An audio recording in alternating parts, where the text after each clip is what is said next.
Before I say anything, just look. This painting bothered me for days, not because of what it shows, but because of what it doesn't.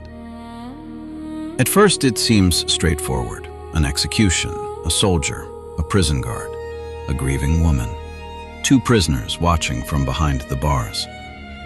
Everyone who matters seems to be here. But then I noticed something.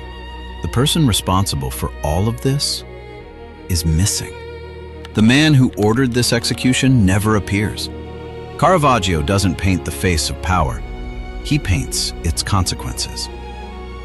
And once I noticed that, I couldn't stop staring. Because suddenly this wasn't just a painting about a beheading. It was a painting about what happens after a decision has already been made. So I started looking closer. And the longer I stared, the more the painting began to reveal. The man missing from this painting is King Herod, and to understand why that matters, we have to go back. John the Baptist wasn't arrested for stealing or starting a rebellion. He publicly criticized Herod for marrying Herodias, the wife of his own brother. John refused to stay silent. Herod had him imprisoned, but prison wasn't enough. Herodias wanted John dead. Then came a banquet. Herodias' daughter danced before Herod and his guests. Pleased by the performance, Herod made a reckless promise. He swore to give her anything she asked for. She turned to her mother, and Herodias saw her chance. Ask for the head of John the Baptist. The request shocked Herod, but in front of his guests, he chose his reputation over his conviction. So he gave the order.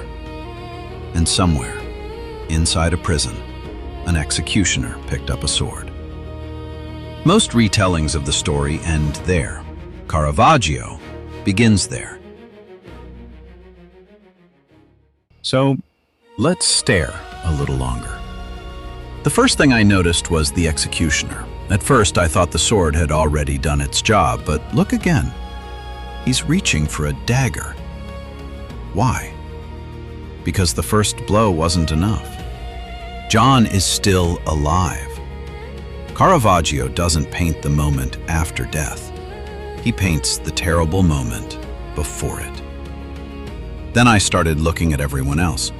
The executioner carries out the sentence. The jailer points. The servant waits to receive John's head. The old woman recoils in horror. The prisoners watch from behind the bars. No two people are doing the same thing.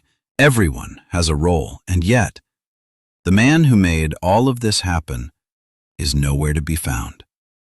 Caravaggio paints the consequences of power, not the face of power. Then I noticed something else. The old woman isn't covering her eyes. She's covering her ears. We can't know exactly why, but once I noticed it, I couldn't stop wondering what Caravaggio wanted us to hear. John's final cries, the scrape of steel, the silence that follows. Sometimes what a painting makes us imagine is just as powerful as what it shows.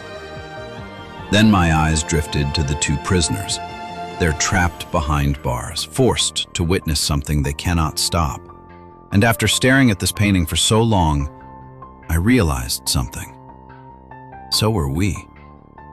For the last several minutes, we've been standing in this prison courtyard, watching alongside them. 700 years later, Caravaggio is still deciding where we stand. Maybe that's what great art does. It doesn't just ask us to look. It quietly places us inside the moment. I've been thinking about this painting for days, not because of the violence, but because of what's missing. The sword is here, the blood is here, the fear is here, the people carrying out the order are here, but the person who made the decision isn't. Maybe that's why this painting has stayed with me. When we think about evil, we usually picture the moment it becomes visible. The raised sword, the broken window, the headline, the aftermath. But by the time we see those things, someone has already made a choice. Caravaggio doesn't paint the decision. He paints what the decision leaves behind. And maybe that's why this painting still feels so modern. Because power often works from a distance. The consequences don't. Every person in this courtyard is living with a decision they didn't all make.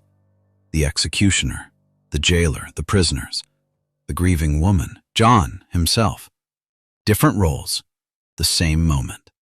And then there's us. Not as judges, not as participants, just witnesses, standing in the same courtyard, still staring. Maybe that's why great art survives. It doesn't just preserve history, it preserves questions. Questions that every generation has to answer for itself. So before you leave, stare at this painting for just 10 more seconds. You might notice something I missed, or something Caravaggio was waiting for someone to see.